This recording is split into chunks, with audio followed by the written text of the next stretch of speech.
Glória a Deus. Graça e paz do Senhor Jesus seja sobre a tua vida. Que bom estarmos reunidos na presença do Senhor. Você pode glorificar a Deus pelo privilégio que nós temos de estarmos na casa do Senhor, para glorificarmos o nome dEle, para exaltarmos o nome dEle. Que momento maravilhoso de louvor, de adoração. Que momento gostoso que o Senhor prepara os nossos corações para recebermos a boa semente da palavra de Deus. E eu gostaria de saber se há alguém nos visitando hoje pela primeira vez.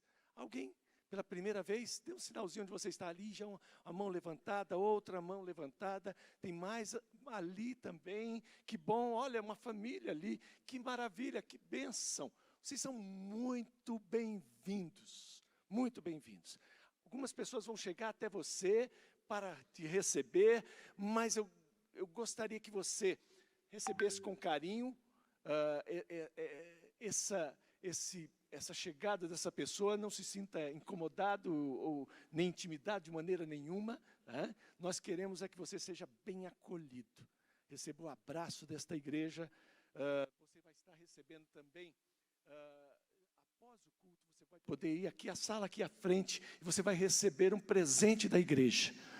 Hoje você vai estar recebendo um livro que diz na sala, o tema, na sala do trono, um livro do pastor Edson Rebustini, que vai edificar a sua vida, que vai ser bênção para a sua vida. E você vai receber outros brindes também ali. Tá? Então não deixe de participar, e a partir deste momento, você não é mais visitante, você faz parte desta família. Amém? Deus abençoe. Deus abençoe. Meus amados,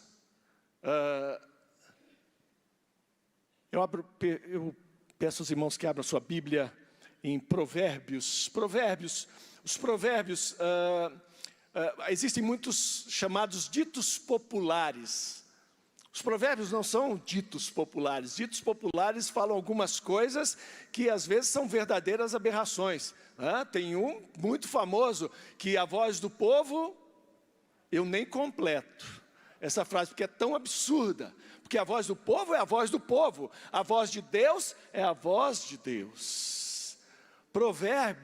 Os provérbios são uma seleção, uma coletânea de inspirações dadas por Deus a Salomão e a outros sábios naquele momento, ali há 1000 anos, cerca de 1000 anos antes de Cristo, e eles foram coletados e são inspiração do Espírito Santo de Deus. Salomão teve um dom especial dado por Deus de sabedoria, de revelação. Então os provérbios não são ditos populares, mas é a palavra de Deus, é a sabedoria de Deus para as nossas vidas.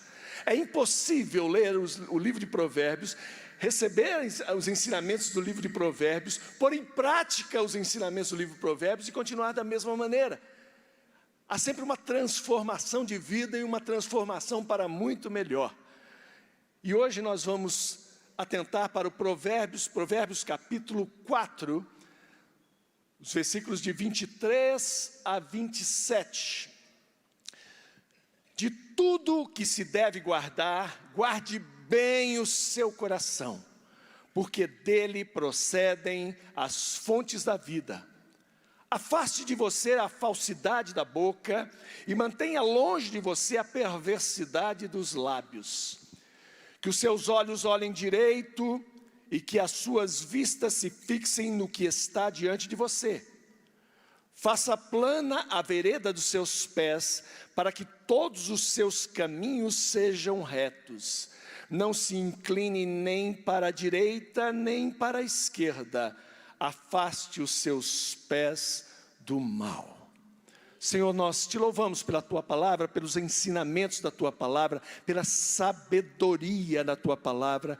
Pai amado, que estejam os nossos ouvidos atentos, o nosso coração aberto, para receber a semente maravilhosa da tua palavra. Nós oramos em nome do Senhor Jesus. Você pode aplaudir a palavra de Deus?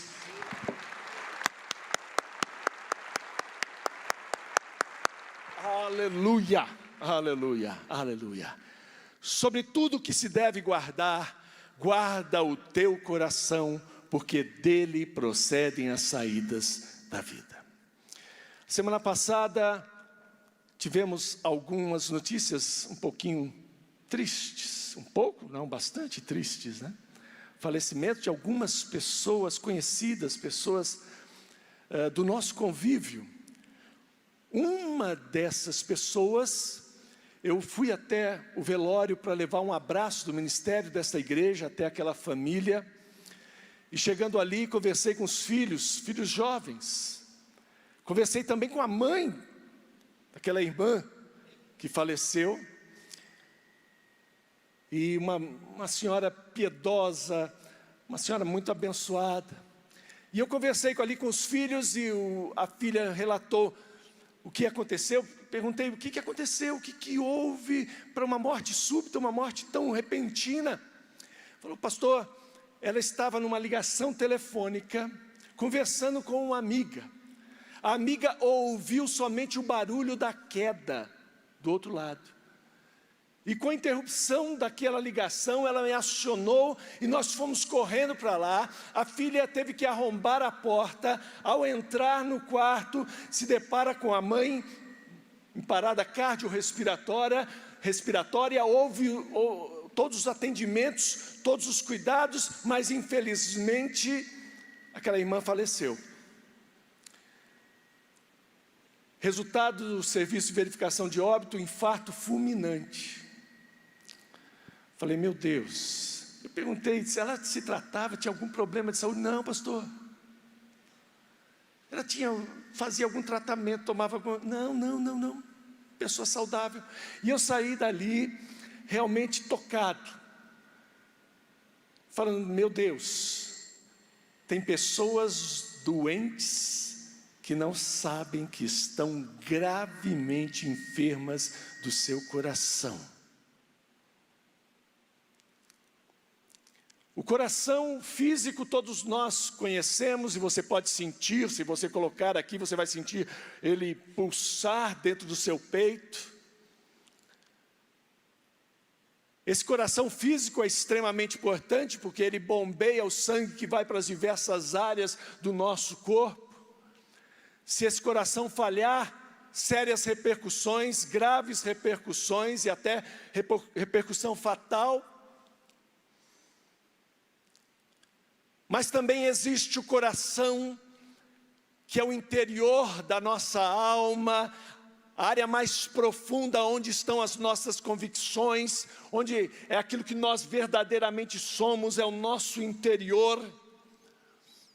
A Bíblia fala sobre coração, mais de 800 citações a respeito do coração. Então esse tema é extremamente importante, esse assunto é extremamente importante.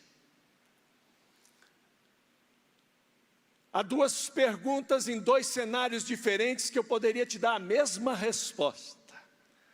Se você perguntar: doutor Campos, eu pretendo fazer muita atividade esse ano, eu preciso trabalhar, preciso fazer muitas coisas este ano, eu preciso estar forte, eu quero fazer muitas atividades, muitas coisas, eu vou te falar. E ele vai perguntar: o que eu devo fazer?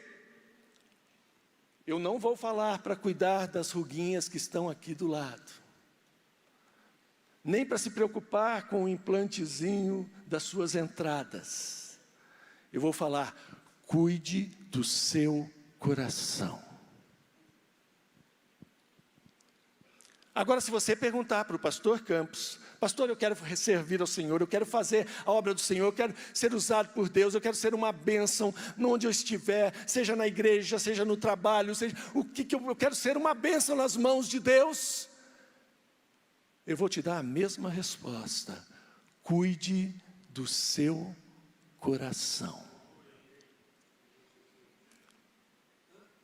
E o valor e a importância do coração é relatado aqui em Provérbios 4, 23, porque dele procedem as fontes da vida. É do seu coração que vão sair as suas decisões, os passos a serem tomados, as atitudes, as ações e as reações vão sair do seu coração. Aquilo que estiver no seu coração vai ser exteriorizado, vai ser externado através das suas ações e das suas reações. Por isso, o coração é alvo de Deus. Provérbios também diz: filho meu, dá-me o teu coração. Por isso é um assunto emergencial, que o nosso coração seja cuidado e que o nosso coração esteja em boas mãos. Então nada melhor, nada mais importante, nada mais fundamental do que o nosso coração ser entregue nas mãos daquele que pode cuidar do nosso coração. É entregar o nosso coração nas mãos do Senhor. Isto é fundamental, e esta obra redentiva que o Senhor realiza em nós, é justamente o alvo, é o nosso coração. Jesus veio a este mundo, morreu na cruz, Jesus derramou o seu sangue para nos purificar dos nossos pecados, para atingir e entrar no nosso coração, fazer dele morada, transformar o nosso coração. E Ezequiel diz, vamos abrir lá o texto que está aí, os irmãos podem projetar? Ezequiel 36, 26 diz: eu lhes darei um coração novo, e porei dentro de vocês um espírito novo, tirarei de vocês o coração de pedra, e lhes darei um coração de carne. Esse transplante que só Jesus pode fazer, essa transformação que só Jesus pode fazer, e glorificado seja Deus, porque Ele já fez isso na minha vida, já fez isso na sua vida. E se você está aqui nesta noite, e ainda não entregou o seu coração a Jesus, não perca um minuto mais, não espere chegar ao final deste culto, porque nós não sabemos se nós chegaremos ao final deste culto, mas entregue o seu coração a Jesus, receba a transformação do seu coração. Aquele coração que era petrificado, aquele coração que era duro, agora é um coração maleável, um coração tratável, um coração moldável pelas mãos poderosas do Senhor e pela sua palavra. Essa mudança de coração é fundamental, é poderosa, e as coisas acontecem no coração. Romanos 10, 8, 9 e 10, a palavra de Deus diz, através do apóstolo Paulo: a palavra está perto de você, na sua boca e no seu coração. Isto é, a palavra de fé que pregamos, que se com a tua boca confessar que Jesus como Senhor, e em seu coração crer que Deus o ressuscitou dos mortos, você será salvo. Porque com o coração se crê para a justiça, e com a boca se confessa para a salvação. E isso é fundamental. Crer no coração, confessar com a boca, receber a salvação que vem através de Jesus. Após esse ato que é fundamental, indispensável, mais importante, a decisão mais importante das nossas vidas, porque implica na nossa eternidade. Bom seria se nesse momento, a partir do momento que entregássemos a nossa vida a Jesus, viesse uma carruagem e nos levasse. Já pensou? Mas não é isso que Deus pretende, não é isso que Deus projeta para as nossas vidas, não é esse o propósito de Deus para as nossas vidas. Ele quer que nós continuemos nesta terra para testemunharmos, para sermos testemunhas de que o Senhor pode transformar corações. Para mostrarmos para outras pessoas: olha, o meu coração era de pedra, o meu coração era rebelde, o meu coração era soberbo, o meu coração era orgulhoso. O Senhor entrou no meu coração e fez transformação da minha vida. Eu sou testemunha que o Senhor é capaz de transformar a sua vida. E nós somos testemunhas também do que Deus tem feito, e o esforço que Deus tem realizado e empenhado para que tantas pessoas sejam alcançadas pelo Evangelho. Naquele dia ninguém poderá apresentar desculpas.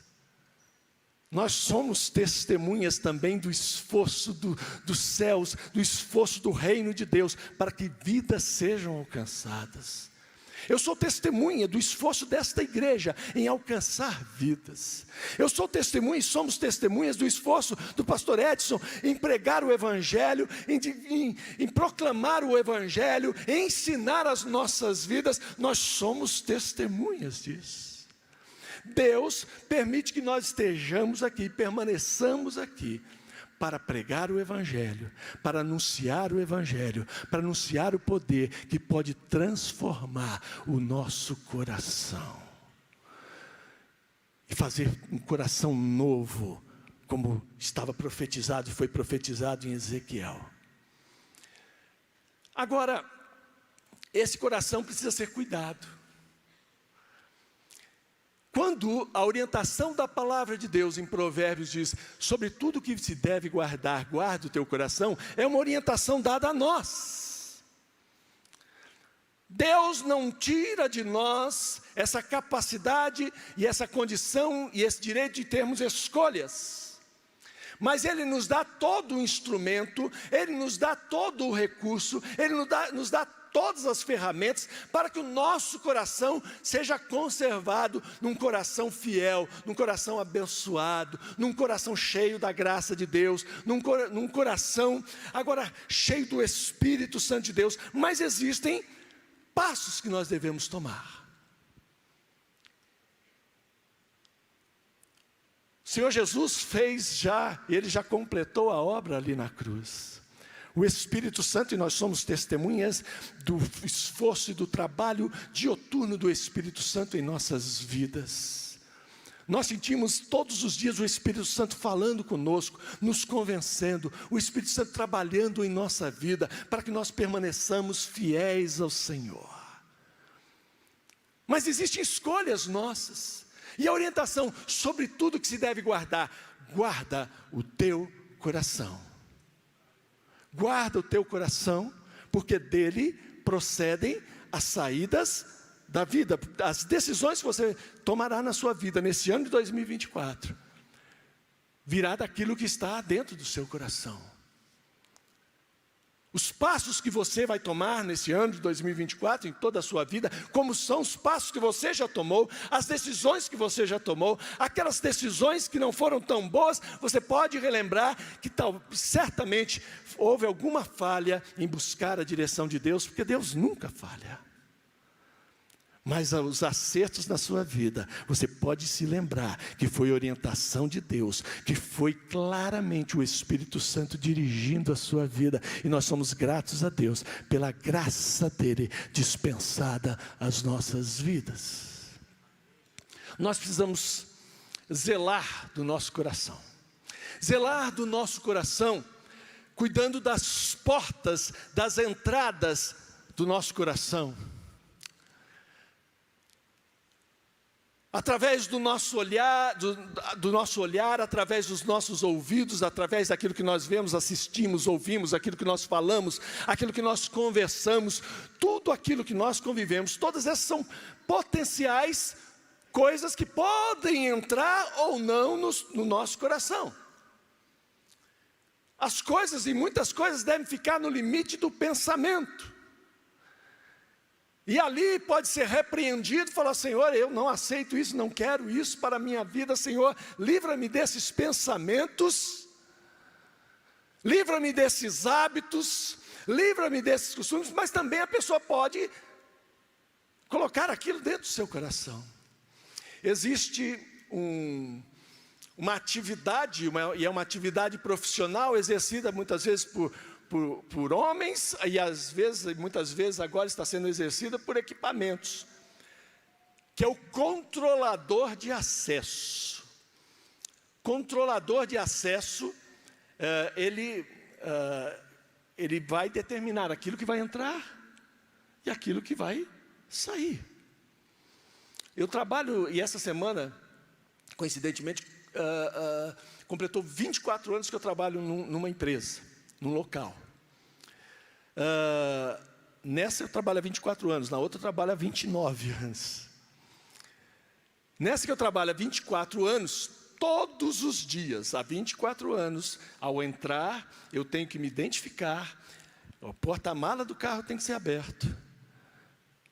Eu já fiz a conta, já passei por aquele portão mais de 10.000 vezes.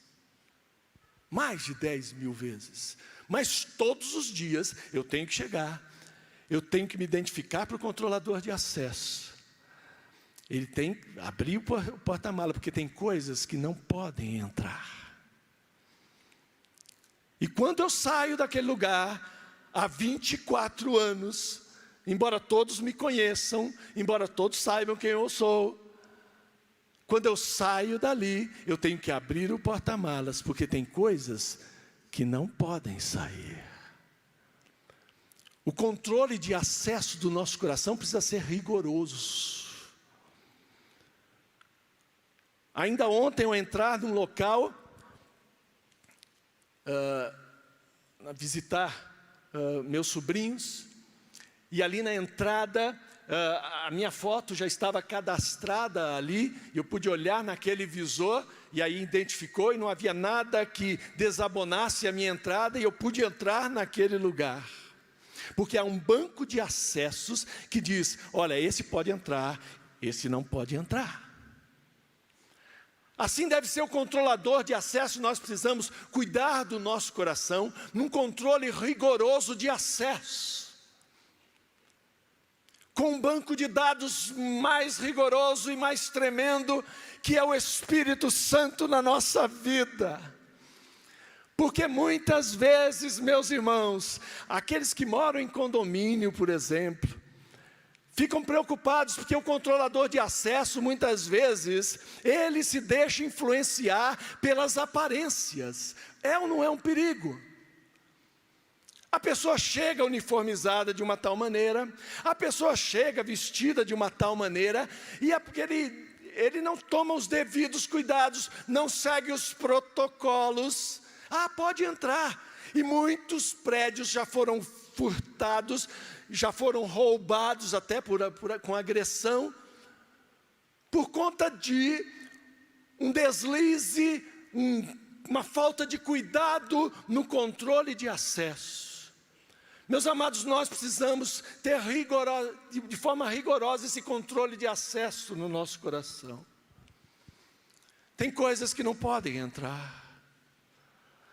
Tem coisas que não podem permanecer. Tem coisas que não podem sair. A tristeza às vezes vem, alguma situação, mas a angústia não pode permanecer. A depressão não pode tomar conta do nosso coração. A adversidade vem até uma necessidade, um momento de necessidade, mas aquilo não pode tomar conta do nosso coração. Nós precisamos do socorro de Deus. Às vezes vem até um elogio para as nossas vidas, mas nós não podemos deixar que aquilo se transforme em orgulho e vaidade soberba no nosso coração. Aquilo precisa ficar ao nível do pensamento, falar, obrigado, mas não deixe aquilo entrar no seu coração.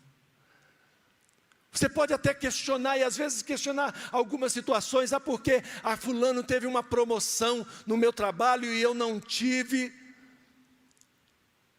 Você espera em Deus, confia em Deus, vai chegar o seu tempo, mas não deixa isso se transformar em inveja, em rancor. Uma discussão de família, porque muitas vezes a pessoa que não cuida do seu coração, ela entra muitas vezes num conflito de trânsito, às vezes até como vítima, e sai como assassino. Porque não toma cuidado com o seu coração. Entra numa mera conversa de família e sai muitas vezes como inimigo. Sobre tudo que se deve guardar, guarda o teu coração. Tem coisas que não podem entrar, que não devem entrar. E aquilo que muitas vezes está no coração, existem programas que são sucesso nos Estados Unidos, esses programas são sucesso, e quando vem para o Brasil, todo mundo quer assistir, porque todo mundo quer ver até o final. E eles são sucesso no ponto de vista de marketing, porque as pessoas querem assistir do começo ao fim, são os acumuladores.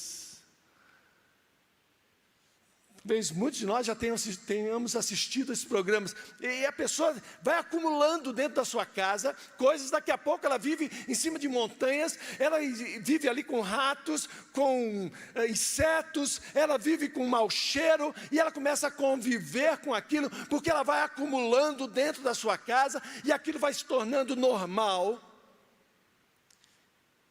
E todos querem dar uma satisfação pessoal. Você está distante, você não conhece pessoas, mas dá uma satisfação quando chega um grupo ali. E dá vontade, e você tem vontade de estar lá, para ajudar, a limpar aquela casa, a lustrar aquela casa, pintar aquela casa, e daqui a pouco entregar. Agora precisa haver uma transformação naquela vida, porque senão ela recai completamente. Da mesma maneira em nossas vidas, não seja acumulador de lixo no seu coração, em nome do Senhor Jesus. Mas aquilo que o Senhor já tirou do seu coração, não pode retornar. Agora o Senhor já fez uma limpeza no seu coração. Agora, como detectar essas coisas, pastor? A palavra de Deus nos orienta. Paulo, quando escreve aos Coríntios, no capítulo 11, examinai o homem a si mesmo. Há um primeiro passo de examinar-se a si mesmo, avaliar-se a si mesmo. E o que é examinar? Examinar é comparar com um padrão. Quando você recebe um resultado de exame, você olha aquele resultado de exame, ali um VR, um valor de referência. O valor de referência, e muitas vezes a pessoa assustada, ela olha no valor de referência, e ela às vezes não interpreta adequadamente, é sempre um problema, mas o valor de referência, ele mostra a variabilidade da normalidade.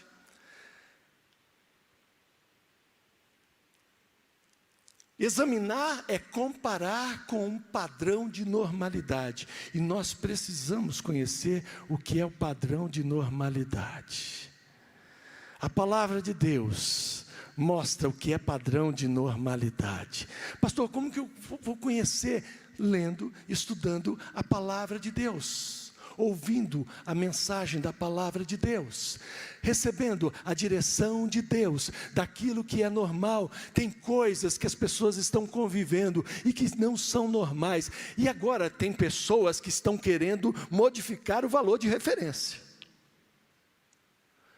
e esse é um perigo enorme, porque se você violar o valor de referência, você tira um padrão.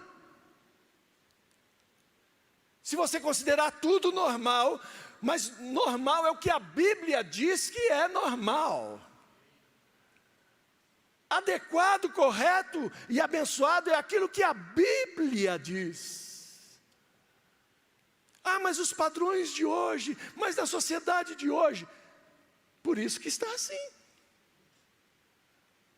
Mas a palavra de Deus é o valor de referência por excelência. Tudo que a Bíblia diz que eu sou, eu sou. Tudo que a Bíblia diz que eu devo fazer, eu vou fazer. Tudo que a Bíblia diz que eu tenho direito, eu tenho direito. É aquilo que a palavra de Deus diz. Este é o nosso valor de referência.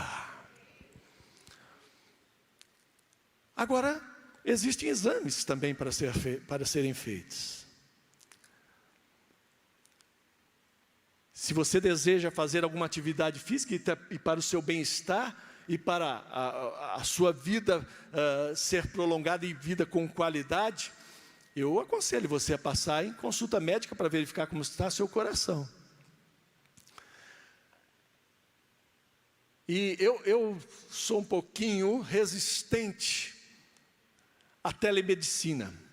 A telemedicina tem o seu valor em algumas situações, mas nada substitui o cara a cara, o face a face, o contato interpessoal. Existem doenças que nós precisamos observar, por mais que sejam descritas, por mais que uma foto, até uma foto, ela é limitada. Mas esse contato pessoal, ele é fundamental, ele é importante.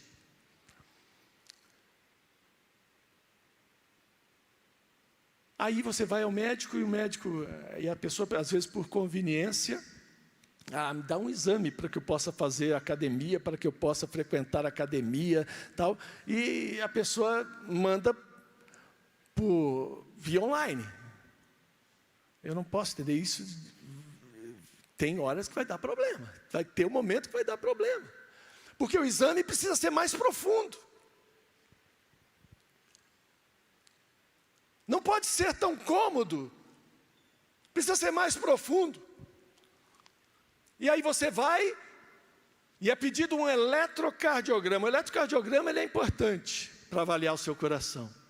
Mas ele não é suficiente. Porque muitas vezes ele vai só detectar naquele momento de repouso. E no momento de repouso, está tudo bem.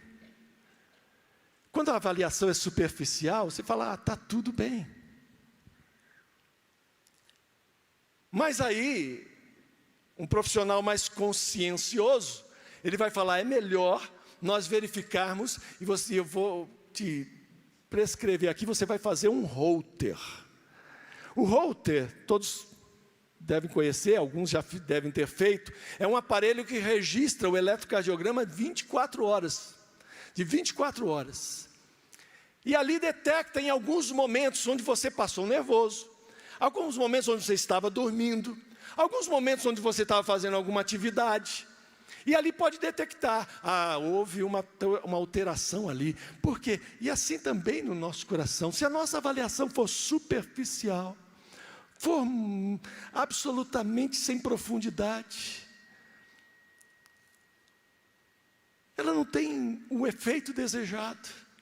Ela não vai poupar das enfermidades que afetam a alma. Não vai detectar a tempo. Mas ali detectou através do Holter, olha, tem um problema aqui, nós vamos aprofundar nessa investigação. E alguns, por consciência, vai falar, olha, é melhor você fazer agora um teste ergométrico. E o teste ergométrico tem o seu valor na avaliação do seu coração físico, porque vai te expor a algumas situações de adversidade, a um esforço, e vai verificar como é que seu coração reage. E algumas situações que surgem na nossa vida. É justamente para testar como nós reagimos, como o nosso coração reage. Nós temos um Holter que acompanha a nossa vida 24 horas, que é o Espírito Santo na nossa vida. É o Espírito Santo que vai mostrar, olha, você está falhando aqui. O teu coração está com um probleminha aqui. E como é bom ouvir o Espírito Santo. Deus vai criar situações para expor o nosso coração, o coração da nossa alma, o profundo da nossa alma, as situações para trazer à tona situações que precisam ser resolvidas. Enfermidades do coração. São os testes ergométricos do coração. Quando somos expostos a adversidades e a situações, e vamos verificar como nós vamos reagir. Existe também uma análise mais profunda, que é um cateterismo, para avaliar o coração e analisar profundamente como é que está o coração. E o cateterismo, ele tem uma importância, porque muitas vezes ele vai além de um procedimento diagnóstico e se transforma num procedimento terapêutico. Porque ao ser detectado aquele problema, se faz uma angioplastia, se coloca um stent, 1, 2, 3 stents. E ali, a vida da pessoa, a qualidade de vida vai ser melhorada e a sobrevida vai ser melhorada. E aí, quando eu penso no cateterismo no nosso coração, na nossa alma, eu lembro do Salmo 139. Vamos lá, Salmo 139, 24, Salmo 100.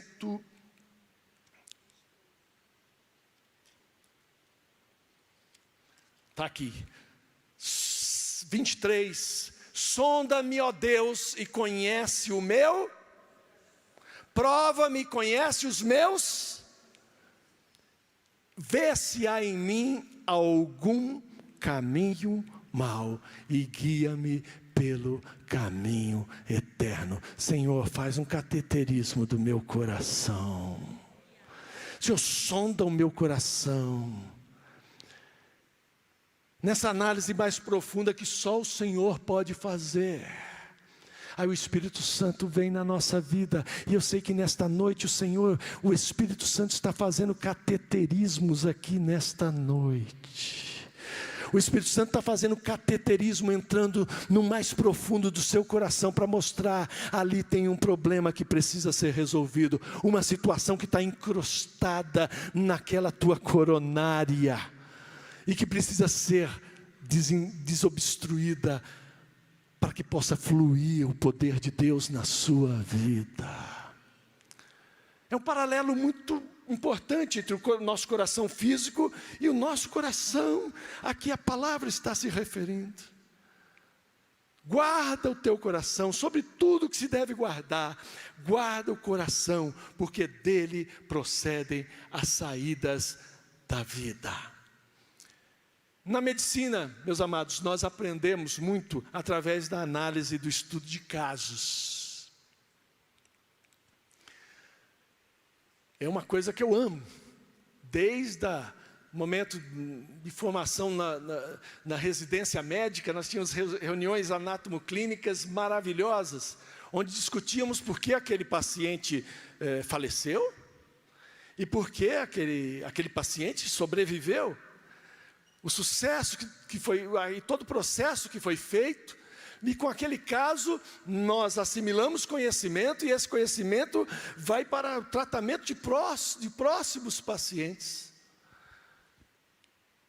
Ainda sexta-feira, eu estava discutindo um caso com um colega, lembrando de algo que eu vi 35 anos atrás. Uma situação diferente, 35 anos, aquele conhecimento de lá, de casos discutidos naquela ocasião. Eu falei, eu lembro quando o meu professor falou isso. E aquilo sendo útil. A discussão de caso é fundamental para que nós possamos adquirir experiência, para que nós possamos aplicar na nossa vida e na vida das pessoas que nos cercam. E eu convido você a participar agora de um estudo de caso. Vamos analisar alguns casos? O primeiro caso é um paciente, e eu convido, vamos abrir as nossas Bíblias lá em Gênesis 4, você pode acompanhar também a leitura, Gênesis 4, 6 e 7, é um paciente chamado Caim. Vamos analisar o coração de Caim. Todos conhecem a história a respeito de Caim e Abel. Caim foi o primeiro filho do enlace de Adão e Eva. E há um certo tempo, tanto Caim quanto Abel ofereceram uma oferta. A oferta de Abel foi aceita, Deus se agradou da oferta de Abel. Mas a oferta de Caim, haviam alguns problemas na oferta de Caim, alguns problemas que fizeram com que a oferta dele não fosse aceita por Deus. Caim se revoltou com aquilo, Caim se entristeceu com aquilo, mas ele não procurou se corrigir, embora Deus tivesse procurado ele. Veja, Deus é misericordioso, Deus é maravilhoso e Deus procura as nossas vidas, porque Deus quer consertar aquilo que está no nosso coração. Deus quer curar as patologias da nossa alma. E Deus procura. Então o Senhor lhe disse, procurou a Caim e disse: por que você anda irritado? E por que essa cara fechada?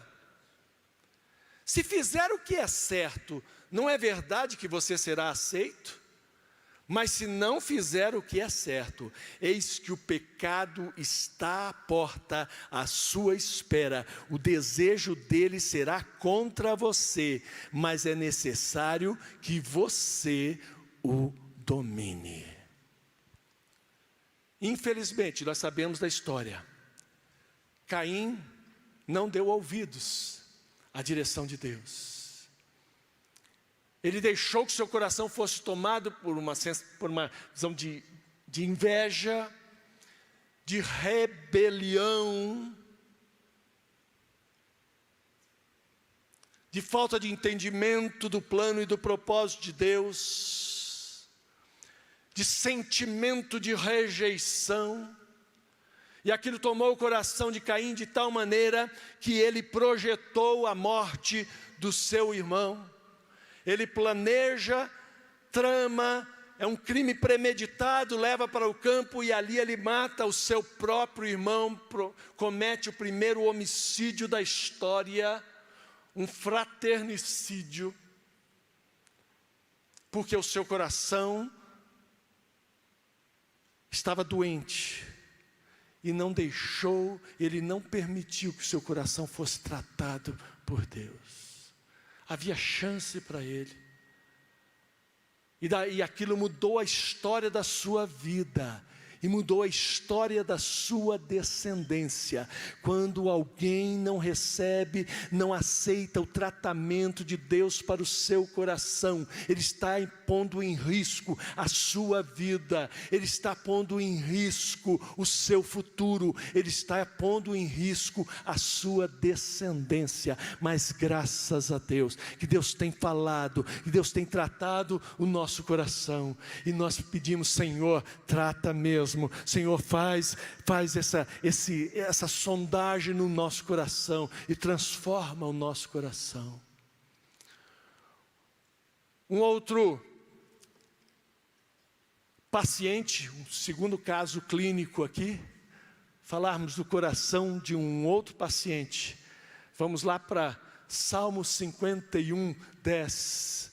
Salmo 51, 10. O salmista Davi deixou num certo momento que uma enfermidade entrasse no seu coração. Ele deixou que o adultério, primeiro o comodismo, porque era tempo de os reis descerem à batalha, e ele não desceu à batalha, ele ficou na sua casa, ficou no seu palácio. Ele foi ali à tarde, diz a palavra, ainda destaca a palavra de Deus, que ele foi à tarde olhar pela janela e viu uma moça muito bonita, só que ela era esposa de um servo Urias que estava na guerra, na batalha.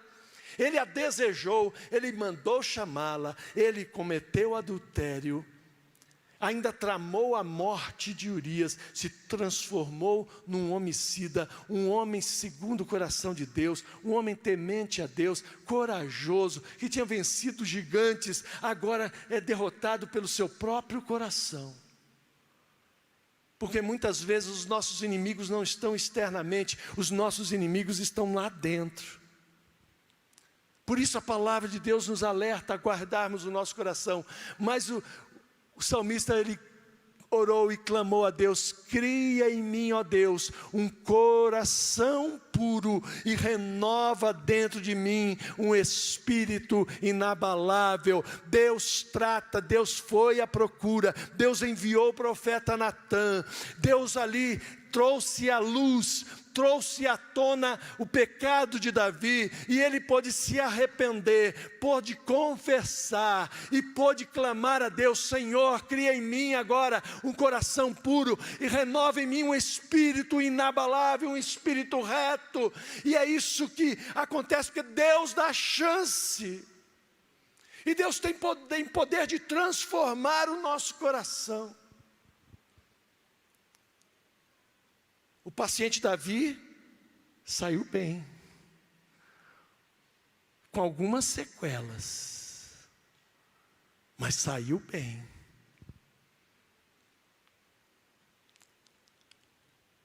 Outro caso clínico que eu chamo a sua atenção lá em 2 Crônicas, é um paciente chamado Ezequias.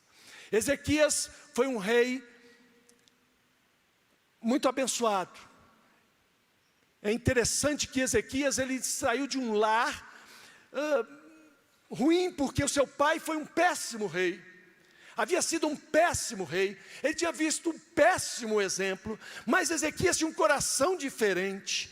Ele não desejava seguir os passos do seu pai, e aos 25 anos ele assumiu o reinado, e foi um excelente rei. Deus usou a vida daquele homem, ele buscou a direção de Deus, ele buscou a palavra de Deus, ele restabeleceu o culto na nação de Judá.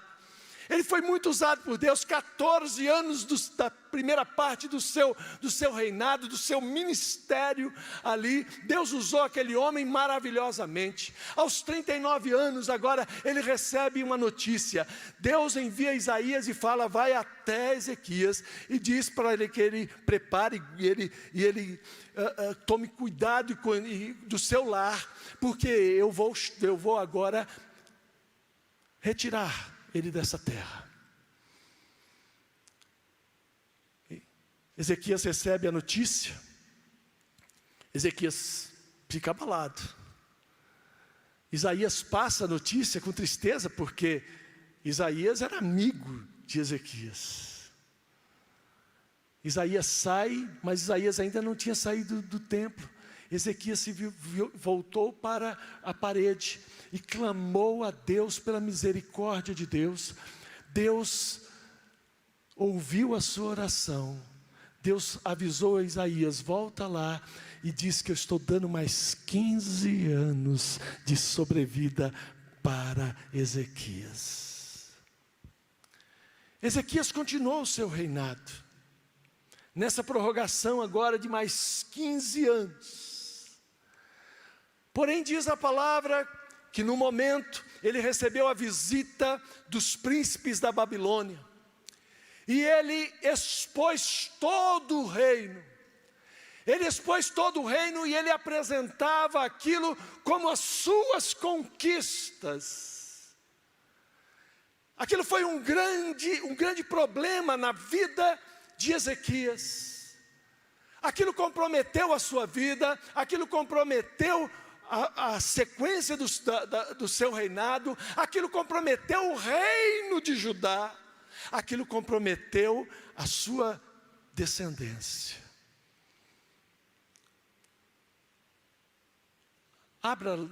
Vamos à sequência, tem o texto aqui, não é isso? Por esse tempo Ezequias adoeceu de uma enfermidade mortal, então orou ao Senhor, e lhe falou, e lhe deu um sinal. Esse é o relato ali do primeiro momento da cura de Ezequias.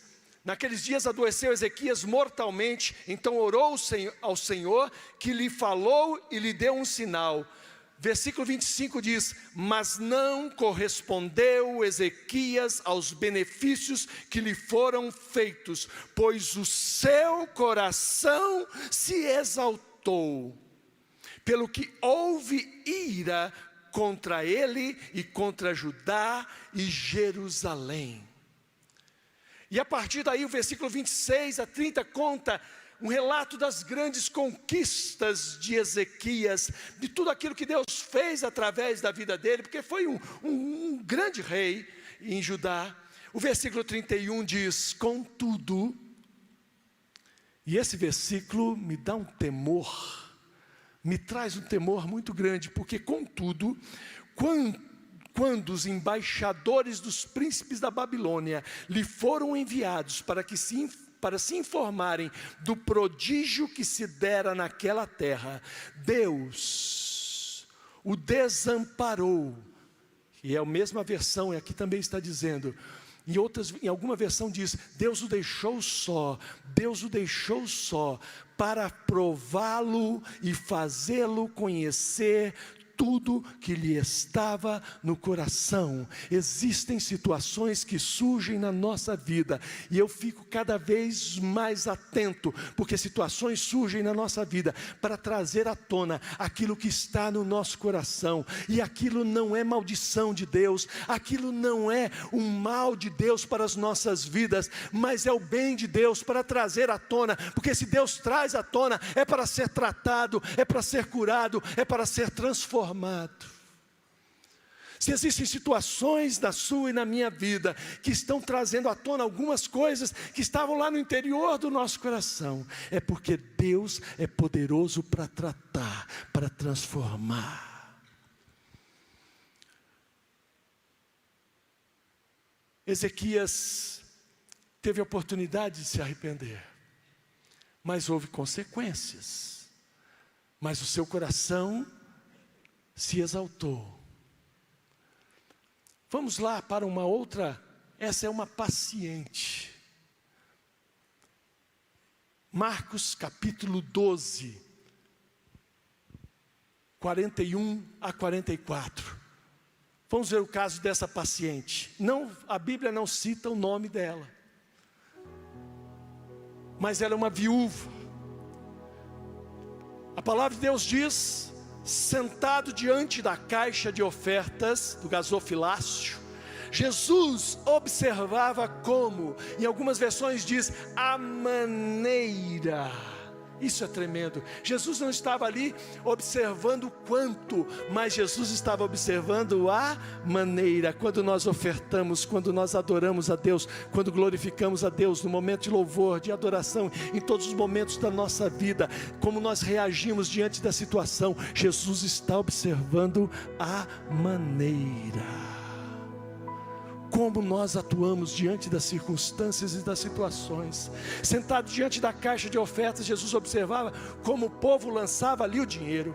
Ora, muitos ricos depositavam grandes quantias, vindo porém uma viúva pobre, lançou 2 pequenas moedas, correspondente a um quadrante, e chamando os seus discípulos, Jesus disse: em verdade lhes digo, que esta viúva pobre lançou na caixa de ofertas mais do que todos os ofertantes.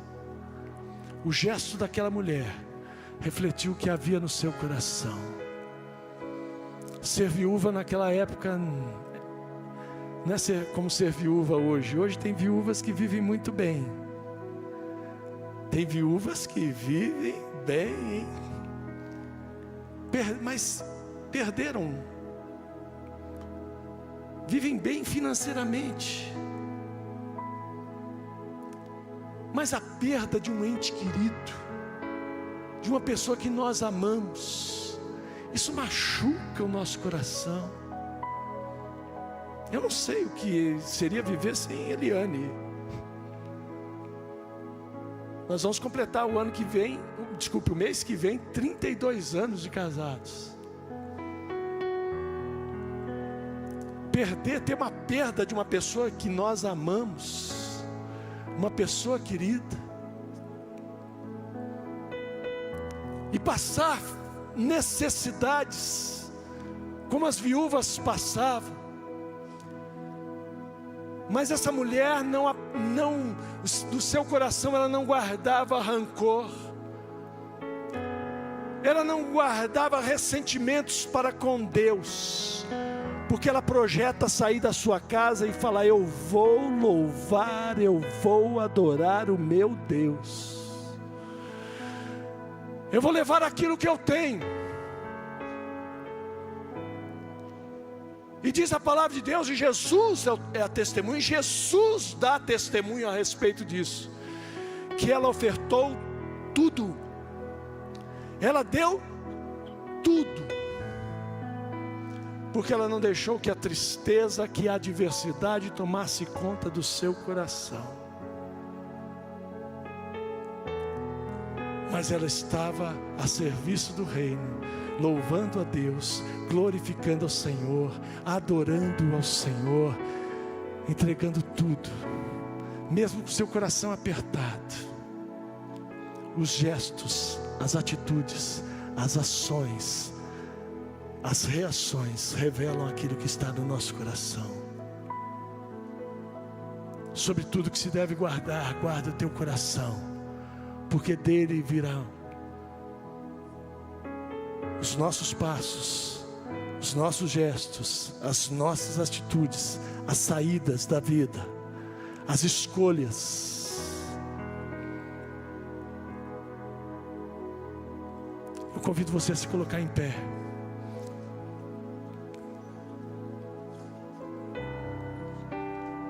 E eu gostaria de encerrar esta ministração dando alguns conselhos que falam também desse cuidado com a nossa saúde física e com a nossa saúde da alma. João, quando ele escreve a Gaio, na terceira carta de João, é uma carta direcionada a Gaio, ele fala uma coisa maravilhosa: amado, desejo que te vá bem em todas as coisas e que tenha saúde, assim como bem vai a tua alma. Meu desejo para o seu coração, para a sua vida neste ano de 2024, amado, desejo que te vá bem em todas as coisas, e que você tenha saúde física, assim como bem vai a tua alma. Que o teu coração interior, e é interessante, João ao falar isso, é porque ele havia analisado a vida de Gaio. Falou: Gaio está bem. Os gestos e as atitudes de Gaio mostram que o coração dele está bem, que a alma dele vai bem. E eu quero que a saúde física dele vá bem também, assim como vai bem a alma dele. Há algumas instruções da palavra de Deus, e aí nós retomamos, relembramos aquela sequência maravilhosa que vai ser retomada em breve, da carta de Paulo aos Romanos. Em breve o pastor Edson vai retomar a sequência, mas existem 2 versículos com 5 conselhos fundamentais para a nossa vida. Nesse ano de 2024, eu sei que há um desejo no seu coração de você ser abençoado, de você ser bênção, mas há orientações da palavra de Deus. Romanos 12:11 diz: quanto ao zelo, e a palavra é forte, não sejam preguiçosos. No zelo em todas as áreas. Em que áreas, pastor? Em todas. No zelo da nossa saúde física, não seja preguiçoso. Faça uma atividade física, vai à consulta médica, faça a sua parte na sua alimentação. Mas no zelo do seu coração, guarda o teu coração. Sobre tudo que se deve guardar, guarda o teu coração, porque é dele que vai proceder as saídas da sua vida. No zelo, não sejais remissos, diz outra versão. Remisso significa procrastinador, a pessoa que vai deixando tudo para frente, que vai empurrando. É isso, que vai empurrando, deixa para depois. O Senhor está pedindo para você orar, e deixa para depois. O Senhor está pedindo para você estudar a palavra, para você ler mais a palavra, deixa para depois. Vai deixando para depois, O Senhor pede para você estar servindo a Ele com alegria, com fervor, deixa para depois. No zelo, não sejais remissos, procrastinadores, não sejais preguiçosos. Essa palavra é extremamente forte. Sejam fervorosos de espírito, servindo ao Senhor. Seja fervoroso, buscando o fogo do alto, o fogo do Espírito Santo, a presença gloriosa do Espírito Santo. que nos indica onde nós devemos andar, corrigindo os nossos passos, corrigindo as nossas vidas, corrigindo os nossos pensamentos. Seja fervoroso no Espírito, alegre-se na esperança. Não deixe que o abatimento tome conta do seu coração, mas alegre-se na esperança, porque há solução em Jesus.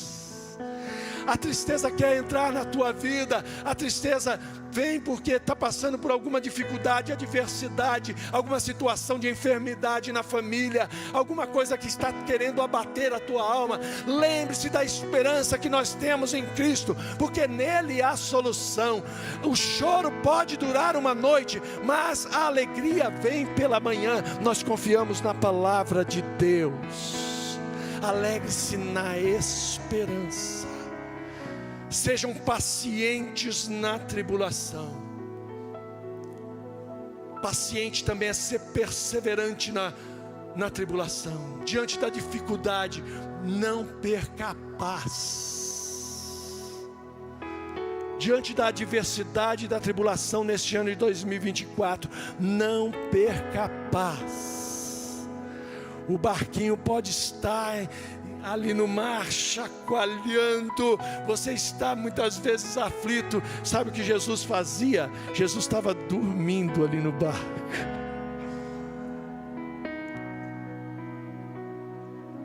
E bastou Jesus dizer: acalma-te, vento, acalma-te, mar. Jesus está no teu barco, meu irmão. Jesus está no teu barco, minha irmã. Aquieta o teu coração. Não deixa a aflição tomar conta do teu coração. Na tribulação, seja paciente. Jesus, no momento certo, vai falar para a tempestade se acalmar. Creia nisso. Perseverem na oração. Guardar o teu coração, fundamental, não tem como sem oração.